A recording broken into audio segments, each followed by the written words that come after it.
चलो बेटा, पिछले क्लास में हम लोगों ने देखा था, पिछले क्लास में जो हम लोग पढ़ रहे थे उसमें हम लोगों ने देखा था फिजिकल क्वांटिटी। ठीक है, फिजिकल क्वांटिटी देखे थे। फिजिकल क्वांटिटी तीन तरह का देखा था हमने। कौन कौन देखा था बेटा? फिजिकल क्वांटिटी हमारा एक स्केलर क्वांटिटी होता था, एक स्केलर क्वांटिटी होती थी हमारी, ठीक है। और दूसरा होता था क्या चीज? Vector quantity. दूसरा हमारा वेक्टर क्वांटिटी होती थी। और हमने तीसरा जो पढ़ा था वो टेंसर क्वांटिटी पढ़ा था। पिछली क्लास की पिछला जो लेक्चर हम लोगों ने देखा था, पहला लेक्चर, यानी कि पहला लेक्चर में हम लोग लास्ट में जो टॉपिक डिस्कशन किया था वो फिजिकल क्वांटिटी डिस्कशन किया था। ठीक है, मैं यहाँ पे थोड़ा सा एक बार रिपीट कर दे रहा हूँ, ठीक है, जल्दी जल्दी। तो स्केलर क्वांटिटी में हम लोग देखा था कि स्केलर क्वांटिटी में ये ऐसी क्वांटिटी है जिसमें सिर्फ और सिर्फ क्या होता है? जिसमें सिर्फ और सिर्फ मैग्नीट्यूड होता है। जिसमें सिर्फ और सिर्फ क्या होता है? मैग्नीट्यूड होता है, ठीक है। और वेक्टर क्वांटिटी हम लोगों ने क्या देखा था? वेक्टर क्वांटिटी में हमने देखा था कि ऐसी क्वांटिटी जिसमें सिर्फ और सिर्फ डायरेक्शन हो, सिर्फ और सिर्फ डायरेक्शन और प्लस मैग्नीट्यूड हो, ठीक है। ये भी हमने जाना था कि ऐसी कोई भी क्वांटिटी एग्जिस्ट नहीं करती है जिसमें मैग्नीट्यूड ना हो, ठीक है। मैग्नीट्यूड का मतलब वो क्वांटिटी कितना अमाउंट में है, कितना ज्यादा है या कितना कम है। मैग्नीट्यूड का मतलब यही होता है। क्लियर है? फिर हमने देखा था कि जो वेक्टर क्वांटिटी है हमारी वो एक विशेष लॉ को फॉलो करती है। वेक्टर है इसलिए उसका नाम दिया था कि ये जो लॉ, ये जो वेक्टर क्वांटिटी है ये वेक्टर के एडिशन लॉ को फॉलो करती है। वेक्टर एडिशन लॉ जो होता है हमारा, एडिशन लॉ को फॉलो करती है। अब इसी को हमको देखना है, एडिशन लॉ को फॉलो करती है। इसमें टेंसर क्वांटिटी, टेंसर क्वांटिटी में भी हमारा होता था, क्या होता था? टेंसर क्वांटिटी में भी हमारा होता था कि इसमें भी मैग्नीट्यूड होती थी, इसमें भी मैग्नीट्यूड होती थी, इसमें भी डायरेक्शन होती थी, लेकिन ये वेक्टर क्वांटिटी के कैटेगरी में नहीं आता था, ठीक है। क्यों? क्योंकि ये वेक्टर के एडिशन लॉ को फॉलो नहीं करता है। क्यों नहीं करता है इसको हम लोग देखना है। तो लिख लेंगे ये एडिशन लॉ को, हमारा एडिशन लॉ को फॉलो नहीं करती है और ये करती है, ठीक है। ये जो वेक्टर क्वांटिटी है बेटा, वेक्टर क्वांटिटी को हम लोग किससे दिखाते हैं? वेक्टर क्वांटिटी को हम लोग एरो से लिखते हैं, ऐसे करके एरो बनाते हैं। और ये एरो बताता है कोई भी वेक्टर, जैसे फोर्स, मान लीजिए ऐसे करके फोर्स, मैंने फोर्स वेक्टर बना दिया, ठीक है, ये फोर्स है, ठीक है। तो फोर्स है, तो फोर्स बता रहा है कि इसका डायरेक्शन इधर की तरफ है, एरो बता रहा है कि इसका डायरेक्शन इधर इस साइड में लग रहा है। किसी भी चीज पे फोर्स जो लग रहा होगा वो इस साइड में लग रहा होगा, और इसकी जो लेंथ होगी वो बताएगी कि फोर्स का मैग्नीट्यूड क्या है, यानी फोर्स कितना लग रहा है। 10 न्यूटन लग रहा है, 20 न्यूटन लग रहा है, 50 न्यूटन लग रहा है। तो ये जो लेंथ होता है ये बताता है कि फोर्स कितना अमाउंट में लग रहा है, और एरो जो बताता है वो बताता है कि फोर्स का डायरेक्शन क्या है। इसको हम लोग बोलते हैं हेड, ठीक है। एरो वाले साइड को क्या बोलते हैं? हेड। और ये जहां से स्टार्ट हो रही है ये, इसको बोलते हैं हम लोग टेल। इसको क्या बोलते हैं? टेल। टेल मतलब पूंछ और हेड मतलब सिर। क्लियर है? तो ये टेल होता है हमारा, ये पोर्शन हेड होता है, ठीक है बेटा। चलिए, तो हम लोग देखना एक्चुअली में कि डायरेक्शन, ये जो वेक्टर क्वांटिटी होता है वो वेक्टर एडिशन लॉ को फॉलो करता है, ये नहीं करता है। इसका एग्जांपल हम लोगों ने देखा था कि टेंसर क्वांटिटी का जो एग्जांपल होता है वो होता है करंट। और एक और होता है बेटा जिसका नाम शायद आप लोगों ने नहीं सुना होगा, तो इसका होता है नाम क्या? इसका है मोमेंट ऑफ इनर्शिया, एमओआई जिसको बोलते हैं, ठीक है। शॉर्टकट में इसको बोलते हैं एमओआई। एमओआई का मतलब है मोमेंट, मैं लिख दे रहा हूं यहाँ पे, ठीक है। ये सब हमको 11th में पढ़ना है। मोमेंट, ओ का मतलब होता है ऑफ, आई का मतलब होता है इनर्शिया, इनर्शिया, ठीक है। तो मोमेंट ऑफ इनर्शिया, ये दो क्वांटिटी है जो हमको 11th 12th पूरा मिला के टेंसर क्वांटिटी में सिर्फ दो क्वांटिटी पढ़ना रहता है, करंट और मोमेंट ऑफ इनर्शिया। चलिए जानते हैं कि वेक्टर का जो एडिशन लॉ है वो टेंसर क्वांटिटी क्यों नहीं फॉलो कर रहा है। कैसे जानेंगे कि वेक्टर क्वांटिटी, कैसे जानेंगे कि अगर किसी भी क्वांटिटी में डायरेक्शन हो और मैग्नीट्यूड हो तो कैसे डिफरेंशिएट करेंगे कि ये वेक्टर नहीं, ये टेंसर नहीं है, ये वेक्टर है। तो इसी को हमको देखना है। क्लियर है? चलो देखते हैं। अब जैसे कि एग्जांपल लेते हैं हम लोग। एग्जांपल क्या ले लिए कि हमारे पास मान लीजिए एक सरफेस है अर्थ का। अर्थ के सरफेस को हम लोग ऐसे ही बनाएंगे हमेशा, पिछली क्लास में मैंने बताया था। और इस पे एक फोर्स लग रहा है, ठीक है, इस पे एक फोर्स लग रहा है, ठीक है। और फोर्स इस डायरेक्शन में लग रहा है, कितना न्यूटन का फोर्स लग रहा है, मान लेते हैं 5 न्यूटन का फोर्स लग रहा है, और इस डायरेक्शन में एक दूसरा फोर्स लग रहा है जिसको हम ले लेते हैं 2 न्यूटन का, ठीक है। एरो बता रहा है डायरेक्शन ये, ठीक है। इसका मैग्नीट्यूड कितना है 5, और इसका मैग्नीट्यूड इधर से जो फोर्स लग रहा है उसका मैग्नीट्यूड है 2। तो अगर आपसे पूछा जाए कि रिजल्टेंट फोर्स इस ब्लॉक पे कितनी लग रहे हैं, ठीक है। अगर आपसे पूछा जाए कि रिजल्टेंट फोर्स इस ब्लॉक पे कितना लग रहा है, तो आप रिजल्टेंट फोर्स की वैल्यू क्या बताओगे, रिजल्टेंट फोर्स की जो वैल्यू बताओगे वो बोलोगे क्या चीज कि सर 5 से इधर लग रहा है, 2 से इधर लग रहा है, तो बोलोगे 5 - 2 यानी कि 3 न्यूटन का हमारा लग रहा है टोटल फोर्स। रिजल्टेंट फोर्स यानी टोटल फोर्स 3 न्यूटन लग रहा है। क्लियर है।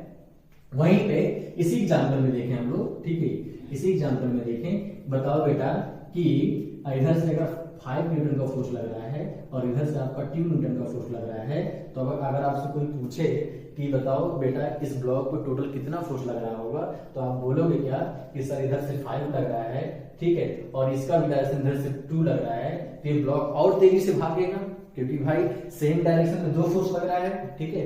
अब किसी चीज को, किसी बड़े बॉक्स को हमको पुश करना होता है तो हम क्या करते हैं, आदमी को एक ही तरफ से पुश करवाते हैं ना, कि एक आदमी इधर से पुश करवाएंगे, एक आदमी इधर से पुश करवाएंगे, तो हिलना नहीं करेगा यार, ठीक है। यानी कि फोर्स का अमाउंट क्या हो गया, टोटल फोर्स का अमाउंट कम हो गया। इसीलिए हम लोग क्या करते हैं कि सेम डायरेक्शन में फोर्स लगाते हैं। इसका मतलब सेम डायरेक्शन में लगाने से फोर्स की वैल्यू क्या रहती है, इंक्रीज हो जाती है। इसका मतलब हम इसको ऐड करेंगे, तो 5 इधर 5 न्यूटन और प्लस 2 न्यूटन मिलकर कितने हो गए बेटा 7 न्यूटन। अब ध्यान देना, हम लोग क्या किए हैं, ऐड किए हैं, इसको ऐसे ऐड किया गया, इसका डायरेक्शन अपोजिट था, इधर 5 इधर 2, इसका डायरेक्शन सेम था, इसको इस तरह कुछ ऐड किया गया है, ठीक है। ये प्लस है, ये फोर्स है, फोर्स का हमने एग्जांपल लिया है। और फोर्स कैसा क्वांटिटी होता है, वेक्टर क्वांटिटी। अब जरा हम लोग देखेंगे करंट को कैसे ऐड करेंगे, ठीक है। अब हम लोग देखेंगे करंट को, चलो देखो करंट में क्या है, जैसे मान लीजिए कि हमारे पास एक वायर है और इस वायर में करंट कितना फ्लो कर रहा है, 2 एम्पियर नीचे की तरफ आ रहा है, और इधर से एक वायर में करंट जा रहा है कितना, इधर से मान लेते हैं 3 एम्पियर जा रहा है, ठीक है, ऊपर की तरफ एरो दिखा रहा है, ऊपर की तरफ ये एरो दिखा रहा है, नीचे की तरफ करंट आ रहा है। और यहां से एक वायर और निकला गया है और इसमें करंट किधर जाएगा, तो देखो कैसे जाएगा।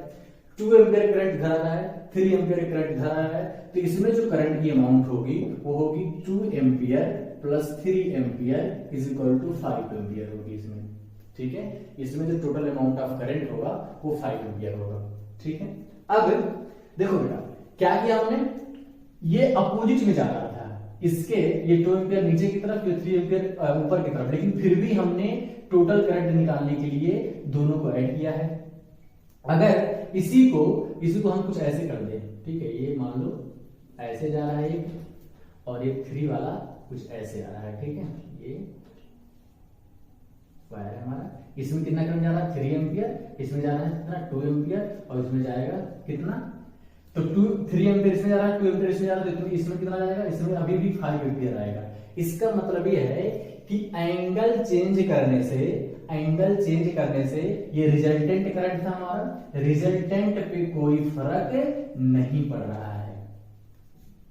इसका मतलब क्या है कि ये एडिशन लॉ को फॉलो नहीं कर रहा है, चाहे इधर से आओ, चाहे इधर से जाओ, चाहे इधर से करो, जैसे मन करे वैसे करो, रिजल्टेंट पे कोई फर्क नहीं पड़ रहा है, रिजल्टेंट पे कोई फर्क नहीं पड़ रहा है। इसी को बोलते हैं कि वेक्टर के एडिशन लॉ को फॉलो नहीं कर रहा है। ये एक ही रूल है, हमेशा ऐड हो रहा है बेचारा, सब्ट्रैक्ट वगैरह एंगल वगैरह पे डिपेंड नहीं कर रहा है। यहाँ पे देखा जाए, यहाँ पे देखो बेटा, एक 5 एम्पियर करंट इधर लग रहा था, 2 एम्पियर करंट इधर, मतलब 5 इधर लग रहा था और 2 एम्पियर इधर, इनके बीच का एंगल कितना था 180 डिग्री, 180 डिग्री था, 180 डिग्री पे रिजल्टेंट 3 न्यूटन आ रहा था। और यहाँ पे देखेंगे 5 न्यूटन इधर की तरफ था और 2 न्यूटन सेम डायरेक्शन इधर की तरफ था, ठीक है। दोनों को जब ऐड किया गया, इनके बीच का एंगल कितना हो गया, एक दूसरे को ऊपर रखे हुए हैं, तो इनके बीच का एंगल कितना हो गया 0 डिग्री। तो जब एंगल 0 डिग्री होता है तब ये बेचारे सिंपली ऐड हो जाते थे, तो 5 + 2 = 7 न्यूटन मिल जा रहा था हमको, ठीक है। इसका मतलब हर केस में इसका सेम रिजल्ट नहीं आ रहा है। इस केस में रिजल्टेंट कितना आ रहा था 3 न्यूटन, इस केस में रिजल्टेंट आ रहा था 7 न्यूटन। लेकिन यहाँ पे देखो एंगल कुछ भी हो, इन दोनों के बीच में एंगल कितना है अभी 180 डिग्री है, यहाँ पे कुछ होगा, मान लीजिए 30 डिग्री होगा या 40 डिग्री 50 डिग्री, उससे इसके रिजल्टेंट पे फर्क नहीं पड़ता है। इसलिए करंट को बोलते हैं टेंसर क्वांटिटी और इसको बोलते हैं वेक्टर क्वांटिटी। इतना क्लियर हो गया बेटा? टेंसर और वेक्टर में डिफरेंशिएशन पता चल गया कि क्या डिफरेंशिएशन हमको पढ़ना है, इसमें क्या डिफरेंशिएट करना था हमको। क्लियर है? आगे बढ़ेंगे हम लोग, ठीक है।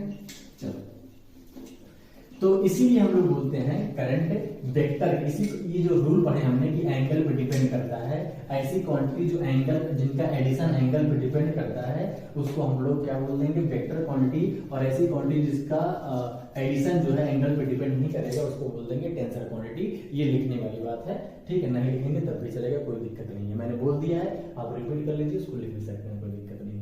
चलिए अब हम लोग आते हैं अपना मेन टॉपिक। हमने वेक्टर पढ़ लिया, फिजिकल क्वांटिटी पढ़ लिया हमने, पूरा का पूरा फिजिकल क्वांटिटी खत्म कर दिया। अब हमारा मेन उद्देश्य जो बचा हुआ है वो डिस्टेंस है, ठीक है। अब हमारा जो मेन हमको पढ़ना है वो नई चीज वो है डिस्टेंस। तो डिस्टेंस क्या होता है, किस बला का नाम है डिस्टेंस, जरा हम लोग देखेंगे इसको, ठीक है।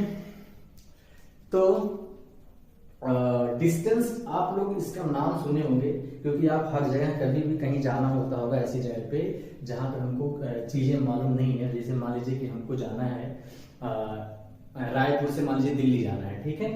तो रायपुर से अगर दिल्ली जाना है तो आप अगर पूछोगे किसी से कि कितना डिस्टेंस पड़ेगा रायपुर से दिल्ली, तो कुछ बोलेगा 1500 किलोमीटर, ठीक है। जब वो 1500 किलोमीटर के आसपास या 1200 किलोमीटर के आसपास बोलता है तो उसने एक चीज गौर करिएगा कि उसने डायरेक्शन कभी नहीं बताया होगा, ठीक है, कि सर आप इस डायरेक्शन में ऐसे ऐसे करके जाएंगे तो आपको इतना जो है पड़ेगा, ठीक है।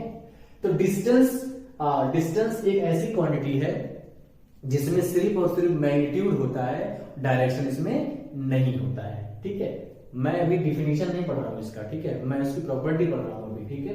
तो पहले आप लोग क्या करते हैं, डिस्टेंस की जो है डिफिनीशन लिख लेते हैं, फिर आगे बढ़ते हैं। डिस्टेंस क्या होता है? Distance it is the length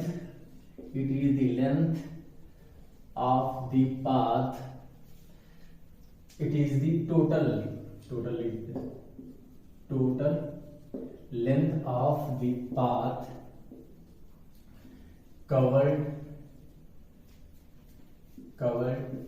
by the an object या पार्टिकल, जो भी लिखना चाहें आप, ठीक है, ठीक है। डिस्टेंस क्या होता है? अगर कोई पार्टिकल, एग्जांपल देते हैं, ठीक है, फिर समझते हैं क्या चीज है कि अगर कोई पार्टिकल, ये हमारा पॉइंट ए है और ये पॉइंट बी है, अगर कोई पार्टिकल हमारा ए से बी जाता है, ठीक है, ए से बी जाता है और इसका जो पाथ मैंने बनाया है ये कुछ इस तरह जाता है, ठीक है। दो रास्ते इसके पास, एक रास्ता यहाँ है, ये मान लेते हैं, दूसरा रास्ता हम लोग लेते हैं ये सीधा वाला, और तीसरा वाला रास्ता ले लेते हैं हम लोग ये तीसरा वाला, ठीक है। ये दूसरा हो गया बेटा, ये तीसरा हो गया। ए से बी जाने के तीन रास्ते हैं, ये पहला रास्ता, ये दूसरा रास्ता, ये तीसरा रास्ता, ठीक है। तो हम लोग अगर कोई पूछे कि ए से बी अगर आप पहले रास्ते से गए हैं तो कितना डिस्टेंस गए हैं, तो हम लोग क्या करेंगे, स्केल से इसकी डिस्टेंस को क्या करेंगे, सारे के सारे डिस्टेंस को मेजर करेंगे, सारे के सारे, ये कितना डिस्टेंस है, ये कितना डिस्टेंस है, ये कितना डिस्टेंस है, ये कितना डिस्टेंस, इसको सबको क्या करेंगे, मेजर करेंगे। मेजर करने के बाद हम लोग बताएंगे कि इतना डिस्टेंस टोटल गया। क्लियर है?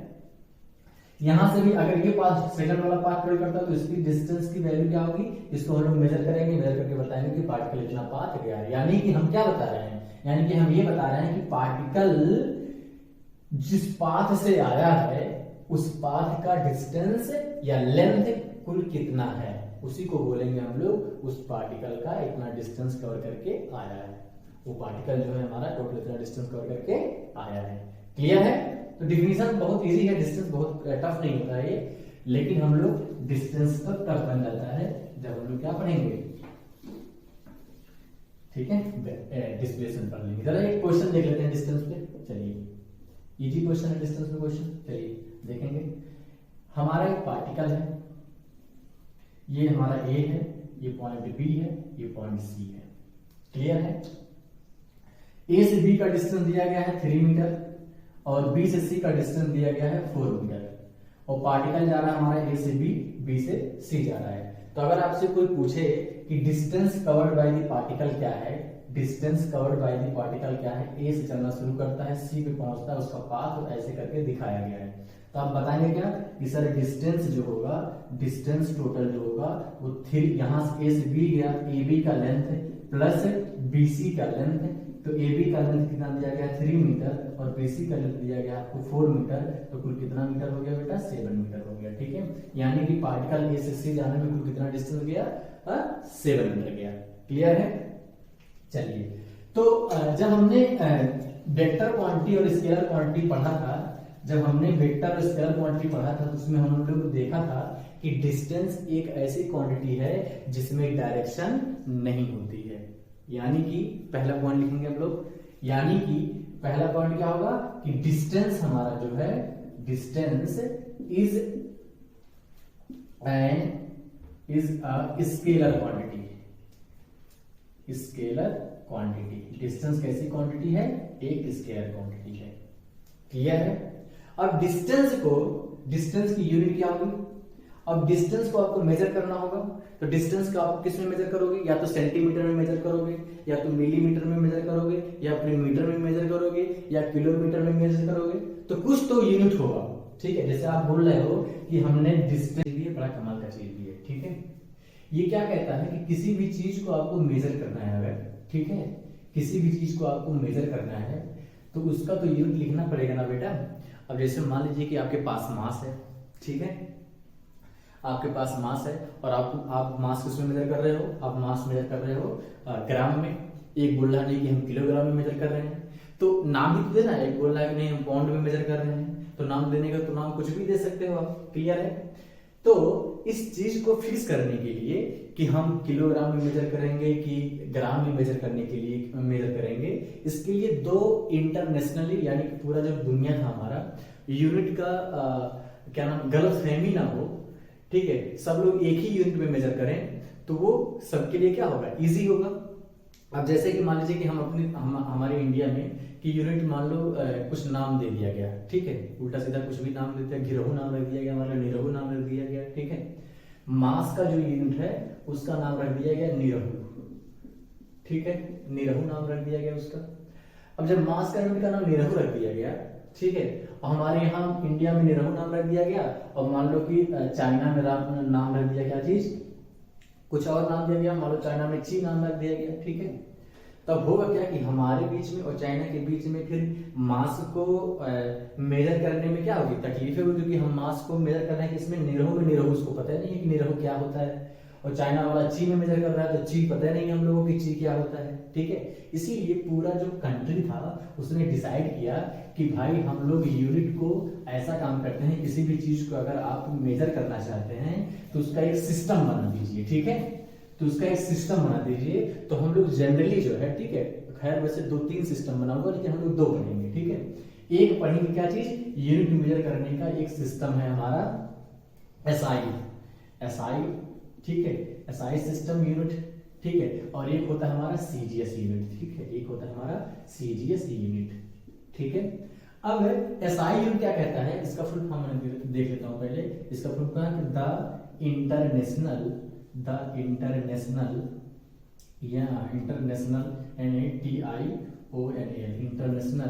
System of unit. ठीक है, इसका ये नाम है पूरा। ठीक है, ये क्या कहता है, कहता क्या है ये कहता है कि आप अगर मास मेजर करना चाहते हो तो मास को आप किस में मेजर करोगे, सिर्फ और सिर्फ किलोग्राम में मेजर करोगे। ठीक है, सिर्फ और सिर्फ आप किस में मेजर करोगे, किलोग्राम में मेजर करोगे। उसी तरह अगर आप लेंथ को, यानी कि डिस्टेंस को, ठीक है, अगर आप लेंथ को मेजर कर रहे हैं तो आप लेंथ को किस में मेजर करोगे बेटा, तो आप मेजर करोगे मीटर में। ठीक है, ये पूरा का पूरा सारा वर्ल्ड, सारी दुनिया इसी को फॉलो करती है। ठीक है, कि अगर आप एसआई यूनिट में मेजर कहीं भी कर रहे हो, चाहे चाइना में बैठ के, पाकिस्तान में बैठ के, कहीं किसी और कंट्री में बैठ के मेजर कर रहे हो, तो आप मास को केजी में, लेंथ को मीटर में, और तीसरा है हमारा समय, यानी कि टाइम। आपको टाइम किस में मेजर करना होगा, तो टाइम आपको सेकंड में मेजर करना होगा। सेकंड यानी कि एस, इसको एस से लिखते हैं हम लोग, मीटर को एम से लिखते हैं, और किलोग्राम को केजी लिखते हैं। क्लियर है? ठीक है, उसी तरह एक सीजीएस यूनिट है। सीजीएस यूनिट क्या कहता है? सीजीएस यूनिट क्या कहता है? ये कहता है कि अगर आपको मास मेजर करना हो, ठीक है, सीजीएस का पहले मैं देख लेता हूं, पहले बता दो फुल फॉर्म। सी का मतलब होता है सेंटीमीटर, सी का मतलब होता है सेंटीमीटर, और जी का मतलब होता है ग्राम, ठीक है, और एस का मतलब होता है सेकंड, ठीक है, एस का मतलब होता है सेकंड। तो ये क्या कहता है पता चल रहा है ध्यान से देखने पे, क्या कि अगर आपको मास मेजर करना होगा तो आप मास किस में मेजर करोगे? ग्राम में मेजर करोगे, ठीक है। दूसरा चीज क्या है? दूसरा चीज अगर आप लेंथ मेजर करना चाह रहे हो, ठीक है, दूसरा चीज अगर आप लेंथ मेजर करना चाह रहे हो तो लेंथ आप किस में मेजर करोगे बेटा? तो लेंथ आप मेजर करोगे किसमें? सेंटीमीटर में, सेंटीमीटर में मेजर करोगे। और उसी तरह अगर आपको समय मेजर करना हो तो समय आपको सेकंड में ही मेजर करना होगा, यानी कि टाइम आपको किस में मेजर करना होगा? टाइम आपको सेकंड में ही मेजर करना है, ठीक है। तो टाइम इसमें भी सेकंड में मेजर करते थे और इसमें भी सेकंड में ही मेजर करेंगे, लेकिन हमको मास केजी में मेजर करना होगा और लेंथ को मीटर में, इसमें लेंथ को सेंटीमीटर में, मास को ग्राम में मेजर करना होगा। ग्राम को हम लोग जीएम लिखते हैं। बोलो बेटा कोई दिक्कत? और सेंटीमीटर को सीएम लिखते हैं, ठीक है, सीएम, ठीक है। तो हम लोग जो फीचर्स पढ़ रहे थे डिस्टेंस के, वो क्या क्या फीचर पढ़ लिए थे? सिर्फ एक ही फीचर पढ़े थे, इसको हम मिटा रहे हैं, इसको आप पॉज करके लिख लीजिएगा। तो हम लोग जो पढ़े थे डिस्टेंस का फीचर, वो सिर्फ एक ही फीचर पढ़े थे, वो था क्या? वो था हमारा, चलो देख लेते हैं क्या था। पहला हमने देखा था कि डिस्टेंस एक स्केलर क्वांटिटी है। डिस्टेंस, ये फीचर्स पढ़ रहे हैं हम लोग, फीचर्स ऑफ डिस्टेंस, क्या क्या फीचर्स होते हैं डिस्टेंस के। तो पहला क्या पढ़े थे हम लोग? डिस्टेंस एक ऐसी क्वांटिटी, कैसी quantity? Distance is a scalar quantity, ये पढ़ा था हमने, ठीक है, डिस्टेंस अ स्केलर क्वांटिटी, ठीक है। दूसरा डिस्टेंस का एसआई यूनिट। एसआई यूनिट का मतलब अगर लेंथ, डिस्टेंस क्या है? लेंथ ही होता है। लेंथ को अगर आपको मेजर करना हो तो एसआई यूनिट में आप मेजर कर रहे हो, तो एसआई यूनिट में क्या लिखोगे आप लोग? एसआई यूनिट में बेटा लिखेंगे हम लोग, एसआई यूनिट आप डिस्टेंस क्या लिखेंगे? मीटर लिखेंगे, ठीक है, मीटर यानी कि एम। और यही आपको अगर सीजीएस यूनिट में डिस्टेंस को मेजर करना है, सीजीएस यूनिट में आपको मेजर करना है डिस्टेंस को, तो डिस्टेंस की यूनिट क्या लिखेंगे आप लोग? डिस्टेंस की यूनिट क्या लिखेंगे? सेंटीमीटर लिखेंगे, ठीक है, सेंटीमीटर मतलब सीएम भी देखे थे हम लोग, सीएम लिखते हैं। बोलो भाई, यहां तक तो कोई दिक्कत नहीं होना चाहिए, किसी को कोई परेशानी नहीं होना चाहिए, कोई घबराहट किसी को नहीं होना चाहिए, क्लियर है? तो चौथा पॉइंट लिखेंगे हम लोग। चौथा पॉइंट क्या होगा? जब ए से बी हमारा पार्टिकल मूव कर रहा था, जब पार्टिकल हमारा ए से बी चल रहा था, तो हमने देखा था कि ये पाथ कुछ ये ऐसे था, ये वाला पाथ कुछ ऐसे था, और ये पाथ हमने और बनाया था, ठीक है। ये हमारा मान लीजिए पहला पाथ है, दूसरा पाथ है, तीसरा पाथ है। हमने देखा था कि जब डिस्टेंस हम निकाल रहे थे तो हम क्या कंसीडर कर रहे थे? लेंथ। किसका लेंथ ले रहे थे बेटा? किसका लेंथ ले रहे थे? तो पाथ का लेंथ ले रहे थे। किसका लेंथ ले रहे थे? पाथ का लेंथ। यानी कि अगर आपको डिस्टेंस बताना होगा, अगर आप डिस्टेंस बताना चाहते हो तो डिस्टेंस का आपको क्या करना पड़ेगा? डिस्टेंस का आपका पाथ का जो लेंथ होगा, ये जो पाथ का लेंथ होगा ना, पाथ आपको पता होना चाहिए, तभी आप लेंथ बता पाओगे डिस्टेंस बताने के लिए। तो हमको पाथ के बारे में पूरा जानकारी होता है, यानी कि अगर आप डिस्टेंस बता रहे हो, यानी कि आप पाथ के बारे में पूरा जानकारी रख रहे हो कि किस पाथ से आपको जाना है। यानी कि हम चौथा पॉइंट लिख सकते हैं इसमें कि जो डिस्टेंस होता है वो किसके बारे में डिस्क्राइब करता है? डिस्टेंस जो होता है, distance describe about the path follow, ठीक है। जो पाथ आपने फॉलो किया है वो किस तरह का है या कैसा है, उसका पाथ क्या है, वो किस तरह का है, तो डिस्टेंस उसके बारे में, पाथ के बारे में पूरा की पूरी जानकारी देता है। इतना क्लियर हो गया होगा। और पांचवा पॉइंट क्या लिखेंगे बेटा? तो पांचवा पॉइंट हम लिख सकते हैं कि डिस्टेंस जैसे कि एक स्केलर क्वांटिटी है, तो डिस्टेंस में सिर्फ और सिर्फ क्या होगा? मैग्नीट्यूड। तो क्या होगा? डिस्टेंस जो होगा, डिस्टेंस है ओनली मैग्नीट्यूड। डिस्टेंस के पास क्या होगा? सिर्फ और सिर्फ मैग्नीट्यूड होगा, ठीक है। तो डिस्टेंस के पास होगा क्या नहीं होगा? डिस्टेंस के पास डायरेक्शन नहीं होगी, तो डायरेक्शन बताने के लिए हमको जरूरत नहीं पड़ रही थी। डिस्टेंस बताने की डायरेक्शन की जरूरत नहीं पड़ेगी, तो डिस्टेंस कैसा आएगा? Distance have no direction. Distance have no direction, distance के पास कोई भी डायरेक्शन नहीं होती है। ठीक है, ये इतना पॉइंट हम लोग लिख लेंगे। क्लियर है, इतना पॉइंट लिख लिए होंगे। चलिए इसको मिटाते हैं। अब हमारा जो नेक्स्ट पार्ट है वो क्या है, हमारा नेक्स्ट पार्ट होगा डिस्प्लेसमेंट। ठीक है, नेक्स्ट हमारा जो होगा टॉपिक वो होगा डिस्प्लेसमेंट। चल रहा है, कोई दिक्कत, मजा आ रहा है सबको, मस्त है। चलिए क्या लिखते हैं, डिस्प्लेसमेंट। डिस्प्लेसमेंट, अब ये डिस्प्लेसमेंट किस बला का नाम है, किस चीज का नाम है, इसकी औकात क्या है, अभी तुरंत पता चल जाएगी आपको। ठीक है, तो डिस्प्लेसमेंट की डिफिनीशन हम लोग देख लेते हैं। डिस्प्लेसमेंट क्या है, इट इज द शॉर्टेस्ट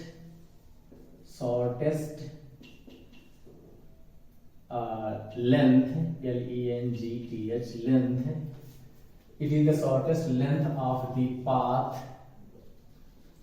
नहीं, it is the shortest length between two points लिख देते हैं। ठीक है, आप कई डिफिनेशन बना सकते हैं, कोई दिक्कत नहीं है। बिटवीन टू पॉइंट्स, दो पॉइंट के बीच की जो सबसे स्मॉलेस्ट डिस्टेंस होती है, यानी कि शॉर्टेस्ट डिस्टेंस होती है, उसी को बोलते हैं हम लोग क्या चीज, उसी को हम लोग बोलते हैं डिस्प्लेसमेंट। देखेंगे डिस्प्लेसमेंट। ठीक है, एग्जांपल से समझने की कोशिश करेंगे इसको हम लोग। मान लीजिए कि हमारे पास ये पहला पाथ है, ठीक है, और ये हमारा है दूसरा पाथ, ठीक है, और ये हमारा है तीसरा पाथ। ठीक है, अब कोई पार्टिकल है जो पहले पाथ से जाता है, दूसरे पाथ से जाता है, तीसरे पाथ से जाता है। ठीक है, ये तीनों पाथ को फॉलो करते हुए जाना है। उसको जाना कहाँ है, ए से जाना है बी तक। ठीक है, तो इसका डायरेक्शन ये हो गया, इसका डायरेक्शन ऐसे जाएगा, ये पाथ ऐसे फॉलो करेगा। बोलो, तो जब ए से बी जाएगा और पूछा जाएगा हमसे, अगर हमसे पूछा जा रहा है कि बताओ ए से बी बेटा जब जा रहा है तो डिस्प्लेसमेंट कितना है, तो हम लोग बताएंगे क्या, हम लोग यही बोलेंगे कि जब ए से बी जा रहा है पार्टिकल, तो उसका जो डिस्प्लेसमेंट होगा, यानी कि जो सबसे छोटा वाला पाथ होगा, सबसे छोटा वाला पाथ कौन होगा बेटा, सबसे छोटा वाला पाथ स्ट्रेट लाइन ही होगा। स्ट्रेट लाइन से छोटा पाथ कभी एग्जिस्ट करता ही नहीं है। क्या पढ़े हम लोग, फिर से आगे देखेंगे। अगर आपको क्या बताएंगे, डिस्प्लेसमेंट क्या बताएंगे, दो पॉइंट की सबसे छोटी लेंथ है, सबसे छोटा पाथ क्या पॉसिबल है, तो सबसे छोटा पाथ ए बी से छोटा पाथ पॉसिबल नहीं है। अगर ए से बी जाना है तो इससे छोटा पाथ पॉसिबल नहीं है, तो डिस्प्लेसमेंट हम लोग क्या बोलेंगे, ए बी बोलेंगे। कोई पार्टिकल है जो तीनों पाथ से जा रहा है और हमको बताना कि बताओ कि हम डिस्प्लेसमेंट कितना हमारा डिस्प्लेसमेंट हुआ। ठीक है, तो हम लोग इसके पाथ को नहीं देखेंगे किस पाथ से गया, हम लोग सीधे बोलेंगे कि डिस्प्लेसमेंट ए से बी होगा और यही वाला होगा। ठीक है, अब हम उससे ये नहीं पूछे जाएंगे बेटा तुम पहले रास्ते से आए हो कि दूसरे रास्ते से गए हो कि तीसरे रास्ते से, किसी भी कंडीशन में डिस्प्लेसमेंट ए से बी ही होगा और शॉर्टेस्ट पाथ ही होगा, उसी को लेंगे हम लोग। क्लियर है, अगर पार्टिकल पहले पाथ से जाता है, ध्यान से समझना, कंफ्यूज नहीं होना है, ए से बी जाता है तो हम लोग क्या लिखेंगे, ए से बी अगर पार्टिकल जाता है तो बोलेगा पहले पाथ को फॉलो करते हुए जा रहा है। ठीक है, ए से बी जा रहा है तो हम लोग क्या बोलेंगे, हम लोग बोलेंगे कि उसका जो डिस्प्लेसमेंट हुआ, अगर ये डिस्टेंस यहाँ से यहाँ तक का 10 मीटर ले लेते हैं बेटा जी, ठीक है, तो हम लोग बोलेंगे कि पार्टिकल जो ट्रेवल किया वन पाथ से उसका डिस्प्लेसमेंट 10 मीटर ही है। ठीक है, अब पार्टिकल अगर दूसरे वाले पाथ से जाता है, ए से बी ये वाला पाथ लेके जाता है, तब भी हम बोलेंगे डिस्प्लेसमेंट उसका 10 मीटर ही है। अगर पार्टिकल ये वाला यानी थर्ड वाला पाथ फॉलो करके जाता है, तब भी हम लोग बोलेंगे कि डिस्प्लेसमेंट पार्टिकल का 10 मीटर ही है। ठीक है, अब देखो डिस्प्लेसमेंट 10 मीटर, हमने बता दिया कि पार्टिकल का जो डिस्प्लेसमेंट है बेटा जी, पार्टिकल का जो डिस्प्लेसमेंट है वो 10 मीटर है। ठीक है, 10 मीटर है, लेकिन हमको 10 मीटर बताने से काम नहीं चलने वाला, एक चीज और बताना पड़ेगा। सोचो क्या बताएंगे, ठीक है, सोचो एक चीज और बताएंगे, क्या बताएंगे हम लोग, पार्टिकल का डिस्प्लेसमेंट ये हमने 10 मीटर तो बता दिया, लेकिन हमने डायरेक्शन अभी तक नहीं बताया है। और डिस्प्लेसमेंट कैसी क्वांटिटी होती है, वेक्टर क्वांटिटी होती है, इसलिए अब हमको डायरेक्शन भी बताना पड़ेगा, तभी हमारा पूरा इंफॉर्मेशन कंप्लीट होगा।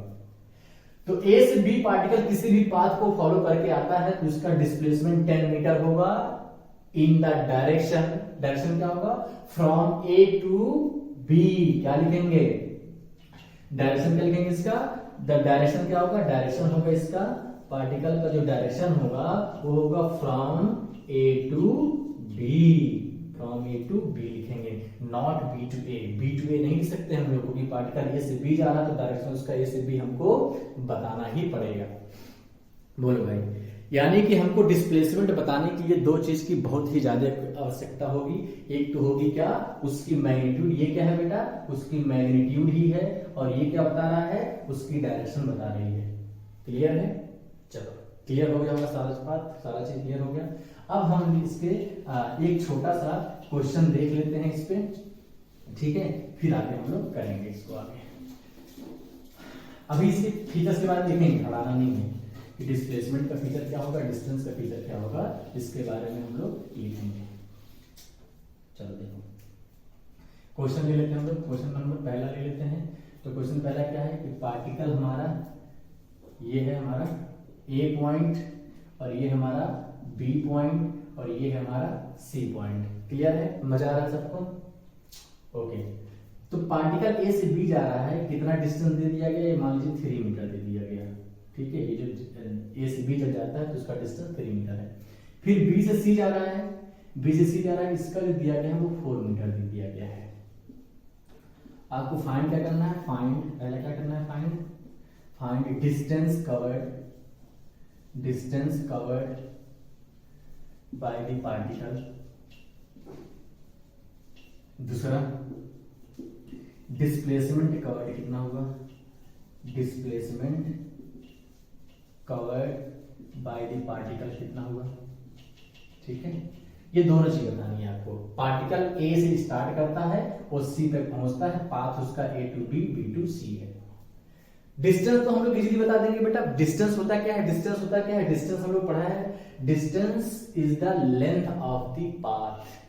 तो लेंथ ए से बी आया तो कितना लेंथ आया, 3 मीटर। बी से सी गया, कितना लेंथ गया, 4 मीटर। तो अगर हम डिस्टेंस बताएंगे तो क्या बताएंगे, A B plus B C, A B plus B C. तो कितना हो जाएगा, क्या लिखेंगे हम लोग डिस्टेंस को, तो डिस्टेंस 3 मीटर ए बी और ये है 4 मीटर, तो टोटल हो जाएगा 7 मीटर। ये हो जाएगा 7 मीटर, इसमें कोई दिक्कत नहीं, कोई परेशानी नहीं होना चाहिए। चलो अब डिस्प्लेसमेंट हमको बताना है। तो डिस्प्लेसमेंट हम लोगों ने बहुत गहरे से पढ़ा है, बहुत अच्छे से पढ़ा है कि displacement is the shortest path, shortest length of the path between 2 points. तो कहां से, फाइनल पॉइंट क्या है इसका, ये है फाइनल पॉइंट बेटा हमारा। फाइनल पॉइंट हमारा यही, हमको इनिशियल और फाइनल को ही देखना है डिस्प्लेसमेंट निकालने के लिए। तो फाइनल पॉइंट ये है इसका, इनिशियल पॉइंट ये है हमारा, ठीक है। इनिशियल पॉइंट हमारा क्या है, ये है। तो इन दोनों के बीच, इन दोनों पॉइंट की सबसे छोटी पाथ हमारा जो पॉसिबल होगी वो यही होगी, ठीक है। इससे छोटा पाथ हमको मिल ही नहीं सकता है कि नहीं है। तो ए से बी जो डैश डैश लाइन करके बनाया गया है, यही सबसे छोटी वाली पाथ होगी, इससे छोटा पाथ एग्जिस्ट नहीं करता है। तो अगर आप लोग पाइथागोरस थ्योरम पढ़े होंगे, बच्चे होशियार होंगे, खैर मैं भी यहाँ लिख देता हूं कि अगर हमारा ये राइट एंगल ट्राइंगल है, तो अगर हमारे पास एक राइट एंगल ट्राइंगल है और इसका लेंथ दिया गया है ए, इसका लेंथ दिया गया है बी, इसका लेंथ दिया गया है सी, तो अकॉर्डिंग टू पाइथागोरस थ्योरम, ये वाला तो हो गया बेटा। अकॉर्डिंग टू पाइथागोरस थ्योरम क्या कहता है कि सी स्क्वायर यानी इस साइड का square is equal to A square, मतलब इसका स्क्वायर प्लस बी स्क्वायर यानी कि परपेंडिकुलर का स्क्वायर।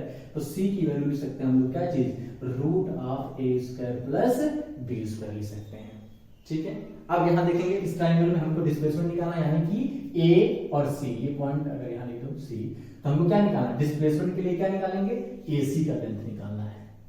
डिस्प्लेसमेंट क्या है, डिस्प्लेसमेंट छोटा सा लिखते हैं डिस्प्लेसमेंट, ठीक है। डिस्प्लेसमेंट एसी है, एसी का लेंथ क्या निकालेंगे, तो एसी यहां पे देखेंगे, ये सी हो गया और ये वाला साइड ए हो गया और ये वाला साइड क्या हो गया, ये वाला साइड हमारा बी हो जाएगा, ठीक है।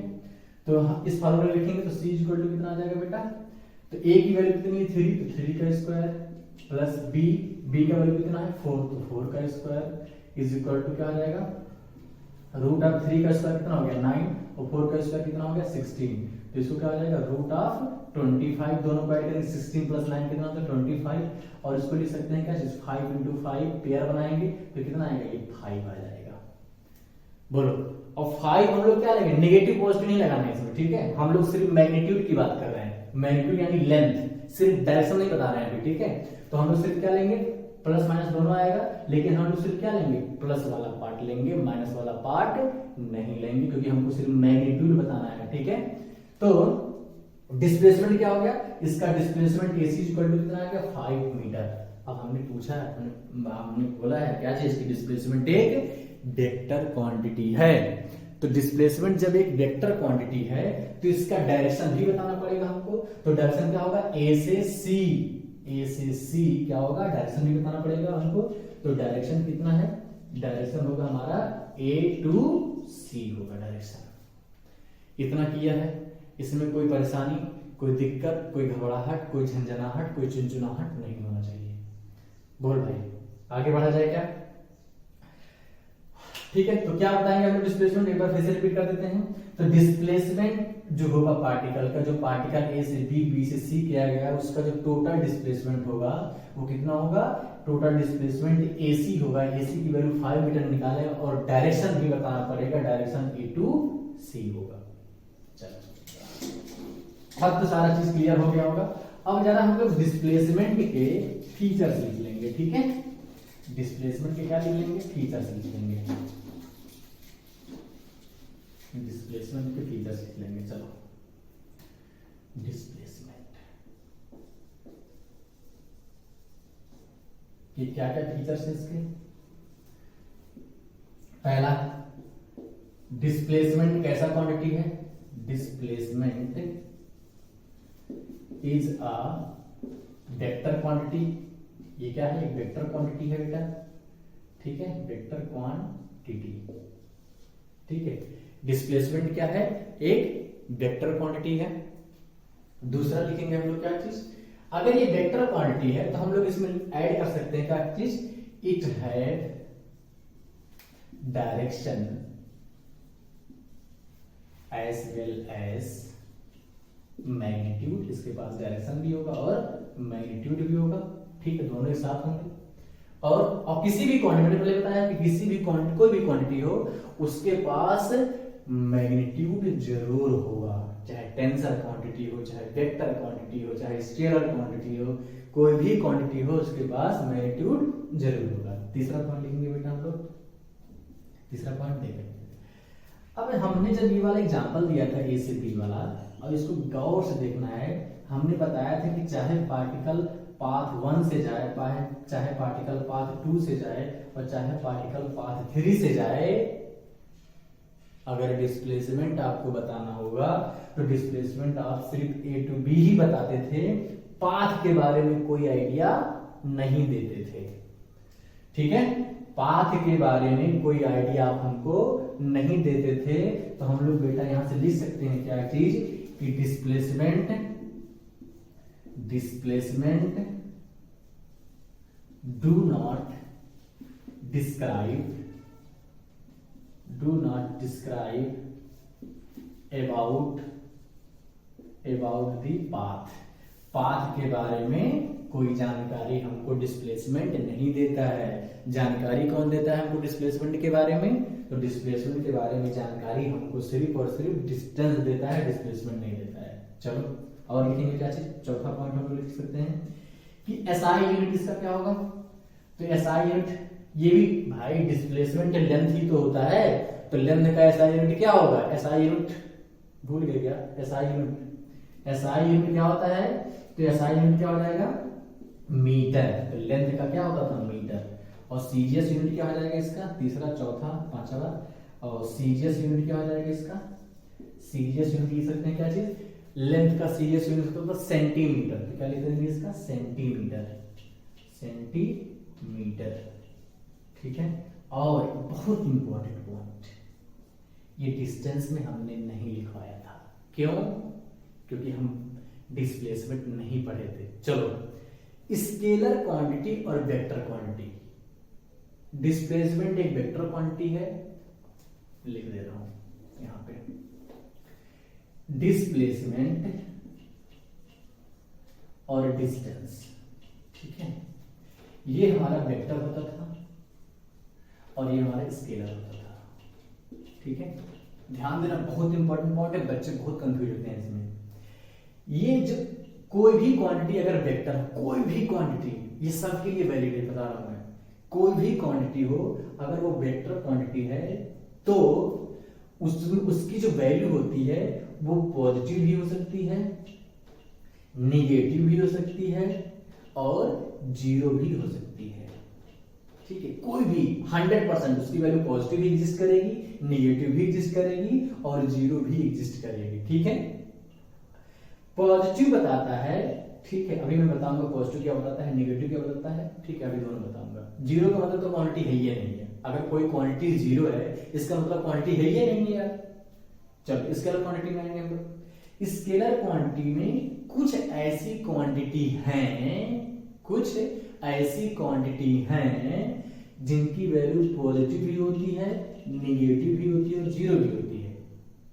अरे भाई जीरो का मतलब है ही नहीं, डिस्टेंस है ही नहीं, कुछ होता ही नहीं है। ठीक है, तो लेकिन स्केलर क्वांटिटी को हम लोग जीरो नहीं बोलते हैं भाई। अगर कोई क्वांटिटी है तो जीरो थोड़ी हो सकता है, लेकिन अगर डिस्प्लेसमेंट है तो जीरो भी हो सकता है। हम लोग ध्यान से सुनेंगे, घबराना नहीं है। ये पॉजिटिव ये निगेटिव हो सकता है, जरूरी नहीं है कि दोनों हो, लेकिन डिस्टेंस जो है वो हमेशा पॉजिटिव होता है, डिस्टेंस हमेशा पॉजिटिव होता है। ठीक है, डिस्टेंस कभी निगेटिव नहीं होता है। ठीक है, कुछ ऐसी क्वांटिटी भी हैं जो स्केलर तो होती हैं लेकिन निगेटिव भी होती है, जैसे कि वर्क। जब हम लोग वर्क पढ़ेंगे बेटा तो हम बताएंगे कि वर्क हमारा पॉजिटिव भी होता है, निगेटिव भी होता है। ठीक है, लेकिन हम लोग को यहाँ पर इतना जानना है कि डिस्टेंस कभी निगेटिव नहीं होता है, -5 मीटर नहीं होता है। ठीक है, लेकिन डिस्प्लेसमेंट निगेटिव होता है। कोई भी वेक्टर क्वांटिटी वो पॉजिटिव भी हो सकता है, निगेटिव भी होता है, जीरो भी होता है। हो सकता नहीं है, होता है, पॉजिटिव भी होता है, निगेटिव भी होता है और जीरो भी होता है। तो डिस्प्लेसमेंट हमारे वेक्टर क्वांटिटी है, ये पॉजिटिव भी होगा, निगेटिव भी होगा, जीरो भी होगा। लेकिन अब ये पॉजिटिव और निगेटिव का मतलब क्या है यार, इसको मैं मिटा दूं, थोड़ा सा बहुत जगह कम है यार। ठीक है, तो देख ले तो पॉजिटिव निगेटिव का मतलब क्या है, हमको परेशान कर दे, इसकी औकात क्या है। ठीक है, हम झुक जाएं, ऐसा हो ही नहीं सकता है यार, झुका देंगे हम दूसरे को। चलो देखो, झुकना झुकाने वाली बात अलग है। यहां देखेंगे डिस्प्लेसमेंट, अगर देखो ये है एक्स एक्सिस, ये है वाई एक्सिस, ध्यान से समझना बेटा। ठीक है, इधर की चीजों को हम लोग लेते हैं पॉजिटिव और इधर की चीजों को लेते हैं हम लोग नेगेटिव। ठीक है, और ये मान लीजिए कि हमारा जीरो वाला पॉइंट है। जब आपको लाइन पढ़ाया गया होगा तो लाइन बताया होगा कि आप 0 दिखाइए, 1 दिखाइए, 2 दिखाइए, 4 दिखाइए, तो इधर हम लोग पॉजिटिव लेते थे और इधर हम लोग निगेटिव लेते थे। क्लास 8 वगैरह 7 वगैरह में 6 वगैरह में पढ़ाया जाता है। ठीक है, तो इधर निगेटिव लेते थे, इधर पॉजिटिव लेते थे, सेम टू सेम वैसे ही। डिस्प्लेसमेंट के बारे में हम लोग जान रहे हैं, तो डिस्प्लेसमेंट अगर -5 मीटर लिखा हुआ है, अगर डिस्प्लेसमेंट -5 मीटर लिखा हुआ है, इसका मतलब हम लोग इस ओरिजिन से इस डायरेक्शन में गए हैं। ये डायरेक्शन क्या है, निगेटिव, ये डायरेक्शन क्या है, निगेटिव है। तो निगेटिव अगर माइनस में लिखा गया है तो वो डायरेक्शन बता रहा है। यहां पे अगर माइनस लिखा हुआ है यहां पे, तो ये डायरेक्शन बता रहा है कि वो नेगेटिव साइड गया है।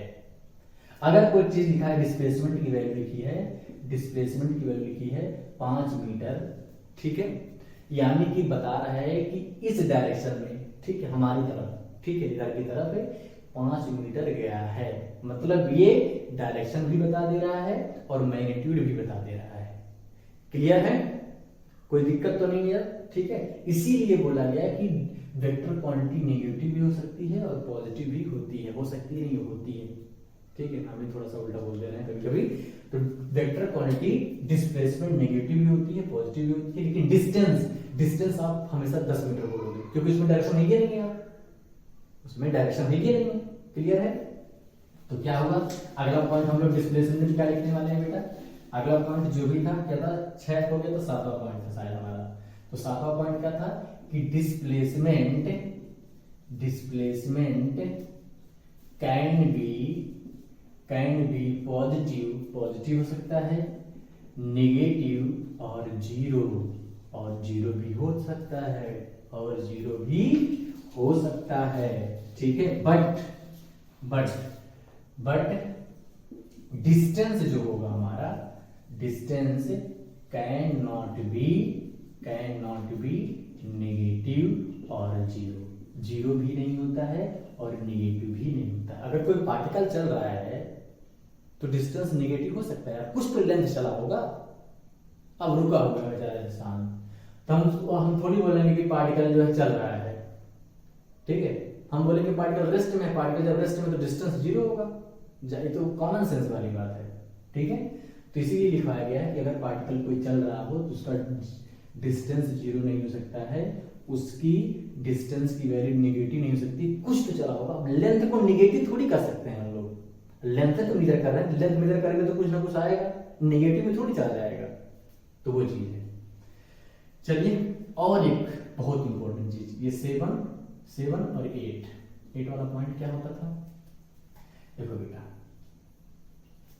अगर हम आपसे बोले कि एक पार्टिकल इस पाथ से गया, ठीक है, और इस पाथ से वापस आ गया, ठीक है, इस पाथ से वापस आ गया, ये पहला पाथ है, दूसरा पाथ था। इस पाथ ये पॉइंट से गया बी पॉइंट तक, फिर बी पॉइंट से ए पॉइंट पे आ गया, तो हम लोग बोलेंगे टोटल डिस्प्लेसमेंट कितना हुआ इसमें, तो टोटल डिस्प्लेसमेंट बोलेगा, ये तो ड्यूमरा भी बता देगा। ड्यूमरा को जानते हैं ना आप लोग, ड्यूमरा ड्यूमरिया को, वो आएगा जब क्वेश्चन हम लोग सॉल्व करेंगे तब आएगा वो। तो टोटल डिस्प्लेसमेंट क्या होता है इस केस में देखेंगे, तो जहां से पार्टिकल यहां से चला था और फिर से यहीं पे आके पहुंच गया, तो इनिशियल पॉइंट और फाइनल पॉइंट सेम हो गया, इनिशियल पॉइंट ए था और फाइनल पॉइंट भी ए हो गया, तो टोटल डिस्प्लेसमेंट पार्टिकल कितना हो गया, जीरो, क्योंकि इनिशियल और फाइनल पॉइंट क्या है, इनिशियल और फाइनल पॉइंट सेम हो गया है, इसलिए टोटल डिस्प्लेसमेंट क्या हो जाएगा, जीरो हो जाएगा। लेकिन डिस्टेंस यहां जीरो नहीं होगा, डिस्टेंस क्या होगा, ए से बी, ये वाला पाथ का लेंथ मेजर करेंगे, प्लस उसमें ऐड करेंगे, ऐड क्या करेंगे, ये वाला पाथ भी ऐड करेंगे, दोनों को ऐड करके बताएंगे कि हमारा टोटल डिस्टेंस कितना होगा। तो डिस्टेंस कभी भी, इसलिए बोला गया कि कभी भी जीरो नहीं होता है, इसके बारे में, हाँ, ये कभी जीरो नहीं होता है, लेकिन डिस्प्लेसमेंट जीरो हो सकता है, ठीक है। तो इसको लिख लेंगे। हम जो लिखवाना चाह रहे हैं मेन पॉइंट वो है कि जो डिस्टेंस की वैल्यू है ना बेटा, जो डिस्टेंस की वैल्यू है उसको मिटा दे रहा हूं, जो डिस्टेंस की वैल्यू है, ठीक है, यानी मैग्नीट्यूड, यानी कि मैग्नीट्यूड वो हमेशा बड़ा होगा या बराबर हो सकता है, ज्यादा से ज्यादा बराबर होगा, नहीं तो ऑलवेज बड़ा होगा किससे, डिस्प्लेसमेंट के मैग्नीट्यूड से, ठीक है। मैग्नीट्यूड को हम लोग मॉड में रखते हैं ऐसे करके, मैग्नीट्यूड को मतलब डायरेक्शन की बात नहीं कर रहा है, ठीक है। इसका जो मैग्नीट्यूड है और इसका जो मैग्नीट्यूड है, दोनों मैग्नीट्यूड में डिस्टेंस हमेशा बराबर या इक्वल टू होगा किसके, डिस्प्लेसमेंट के, ठीक है। ये तो समझ में आ गया होगा, ठीक है। बराबर का हो सकता है, देखो जरा, मान लो कि पार्टिकल ए से बी जाता है, ठीक है, ऐसे करके गया, तो ए से बी में गया, ये स्ट्रेट लाइन पाथ है, सीधा पाथ है, तो ए से बी में जितना डिस्टेंस मेजर करेंगे तो क्या length of the path, displacement का मैग्नीट्यूड, मैग्नीट्यूड मतलब डायरेक्शन की बात नहीं कर रहा हूं, तो डायरेक्शन भी क्या, मैग्नीट्यूड भी क्या होगा, ए से बी ही होगा, तो दोनों सेम हो जाएगा। इस कंडीशन में दोनों बराबर हो जाएंगे, यानी कि जब पार्टिकल स्ट्रेट लाइन में ट्रेवल करे, यानी बहुत इंपॉर्टेंट है, जब पार्टिकल स्ट्रेट लाइन में करे और अपना डायरेक्शन ना चेंज करे, यानी कि जा रहा है स्ट्रेट लाइन, वापस नहीं आ रहा है, अभी मान लो यही पे अगर पार्टिकल ए से बी गया, फिर बी से ए आ गया, ठीक है, ये ए था, ये बी गया, फिर वापस आ गया सी पे, तो अब जो होगा डिस्प्लेसमेंट, वो डिस्प्लेसमेंट सिर्फ और सिर्फ ये होगा, लेकिन डिस्टेंस क्या होगा, ए से बी, बी से सी, ये टोटल डिस्टेंस होगा, और डिस्प्लेसमेंट क्या होगा, सिर्फ और सिर्फ ए टू सी हो जाएगा। क्लियर है। तो यहाँ पे क्या होगा, यहाँ पे डिस्टेंस की जो वैल्यू है, यहाँ पे जो डिस्टेंस की वैल्यू है वो किससे बड़ा है, डिस्प्लेसमेंट से बड़ा बोलेंगे नीचे वाले केस के लिए, ठीक है। अगर दिख नहीं रहा होगा, एक मिनट देख लेता हूं मैं, दिख रहा है कि हाँ दिख रहा है, गुड। तो यहाँ पे जो डिस्टेंस की वैल्यू है वो डिस्प्लेसमेंट से क्या है, ज्यादा है इस वाले केस में, क्योंकि ए से बी, बी से सी, ये टोटल डिस्टेंस होगा और डिस्प्लेसमेंट क्या होगा, सिर्फ ए टू सी होगा, क्योंकि इनिशियल पॉइंट ये था और फाइनल पॉइंट ये हो गया, तो डिस्प्लेसमेंट छोटा होगा, डिस्टेंस बड़ा होगा। लेकिन इस केस में जब ए से बी जाता है और स्ट्रेट, ये भी स्ट्रेट लाइन का मोशन है, ये भी स्ट्रेट लाइन में जा रहा है, लेकिन इस केस में डिस्टेंस बड़ा हो रहा है डिस्प्लेसमेंट से। लेकिन इस केस में अगर डायरेक्शन नहीं चेंज हो रहा है, यानी फिर वापस नहीं आ रहा है स्ट्रेट लाइन में, तो ए से बी में हमेशा हमेशा डिस्प्लेसमेंट और डिस्टेंस बराबर होंगे इस केस में। क्लियर है? ओके, चलो आगे बढ़े। अब इतना अच्छा क्वेश्चन हम लोग करेंगे बाबू कि हम फाड़ के रखेंगे पूरा, ठीक है? तो चलो करके दिखाते हैं अपना जलवा।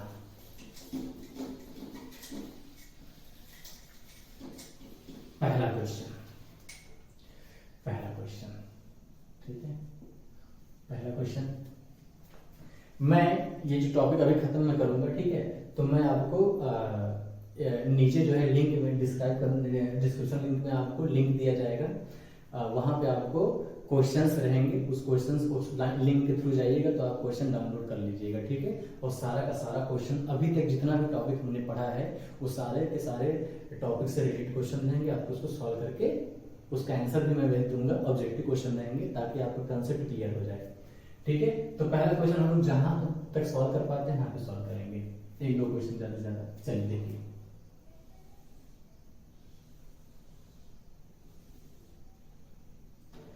एक पार्टिकल है जो ए पॉइंट से ट्रेवल करता है और बी पॉइंट तक पहुंचता है, ठीक है? उसका पाथ जो है वो कुछ ऐसे करके जाता है, क्लियर है?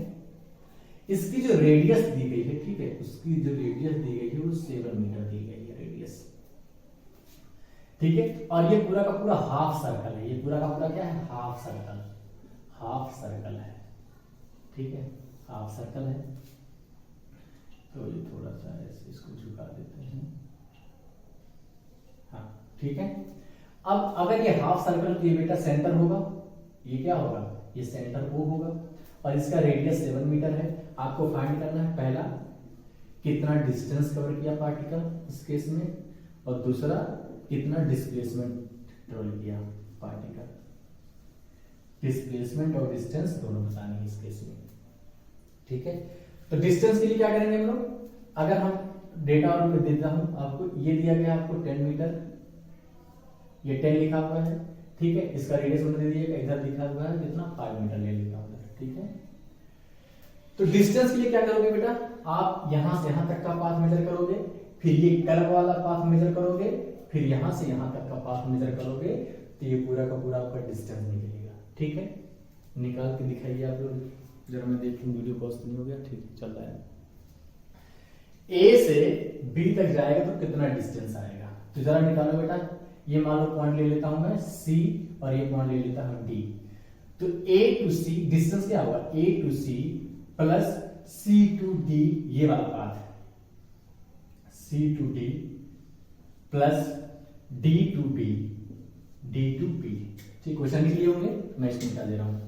अब ए से सी का लेंथ कितना दिया गया है, ए से सी का लेंथ दिया गया है 10 metre, plus C to D नहीं पता है, डी टू बी ये कितना दिया गया है आपको 5 मीटर।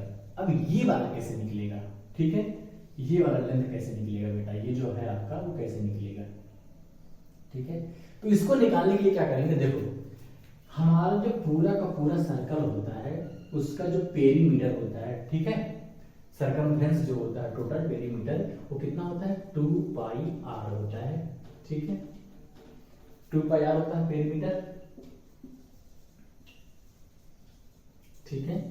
और ये है क्या, ये हाफ सर्कल है, इसका मतलब पेरीमीटर क्या होगा इसका, ये हाफ सर्कल है, तो इस पार्ट को मिटा देंगे, ये टोटल पेरीमीटर था, पूरे सर्कल का पेरीमीटर था ये, तो इसका हाफ कर देंगे तो हाफ सर्कल का पेरीमीटर निकल जाएगा। तो कितना आएगा हाफ सर्कल का पेरीमीटर, तो 2 पाई आर डिवाइडेड बाई 2, यानी कि कितना आ जाएगा पाई इंटू आर, और पाई की वैल्यू कितनी होती है 22/7, पाई की वैल्यू क्या होती है 22/7, और हमको ये इसका लेंथ क्या है, क्या निकल के आया, हाफ लेंथ है, तो हाफ कितना आएगा पाई आर, तो पाई की वैल्यू रखेंगे आप यहाँ पे 22/7, और आर की वैल्यू इसमें दिया गया 7 मीटर, तो आपका कितना आएगा, चलो रखो, पाई की वैल्यू कितना रखा है 22/7, और r की वैल्यू कितना है आपका, रेडियस 7 मीटर है, तो 7 ने 7 को मार दिया तो कितना आ गया 10 प्लस 22 प्लस 5, तो कितना आ जाएगा 5 और 15, सॉरी 5 और 10 15 हो गया, 15 और 22, तो याद कर लीजिए 22 प्लस 15 कितना आ जाएगा,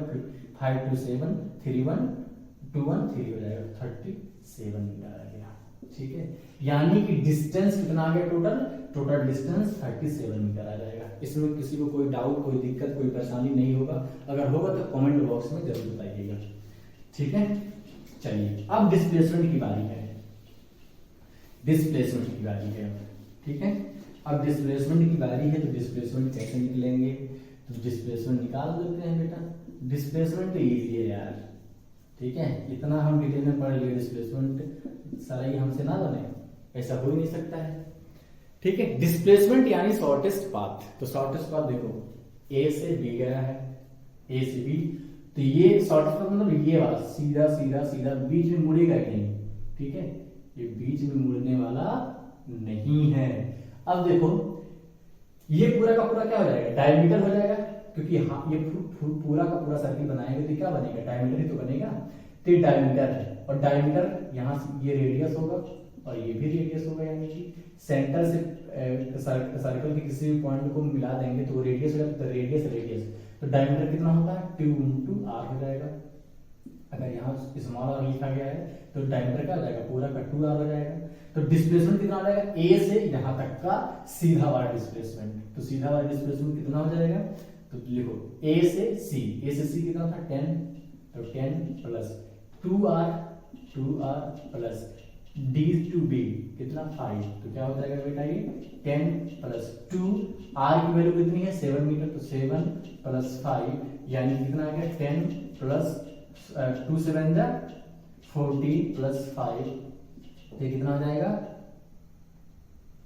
29 मीटर हो जाएगा ना, 5 4 9 हो गया और 1 1 2 हो जाएगा, तो 29 मीटर आ जाएगा। ठीक है, अब देखो डिस्प्लेसमेंट की वैल्यू जो आई होगी वो डिस्टेंस छोटी आई होगी, यहां से भी आप देख सकते हो कि डिस्प्लेसमेंट की वैल्यू जो आएगी वो डिस्प्लेसमेंट छोटी आई होगी। ठीक है, अब हम आपको एक क्वेश्चन इसी कंसेप्ट पे होमवर्क देते हैं। ठीक है, आप इसको करके आएंगे, करेंगे इसको बेटा, बहुत अच्छा क्वेश्चन है, थोड़ा सा टफ रहेगा। अब आप ये मत सोचिए अरे सर तो अपने आसान वाला कर लेते हैं, हमको तो कठिन वाला दे देते हैं, थमा देते हैं, लो बेटा सॉल्व करो। चलो कोई बात नहीं, मेहनती हैं, सॉल्व करेंगे, अच्छा क्वेश्चन होगा।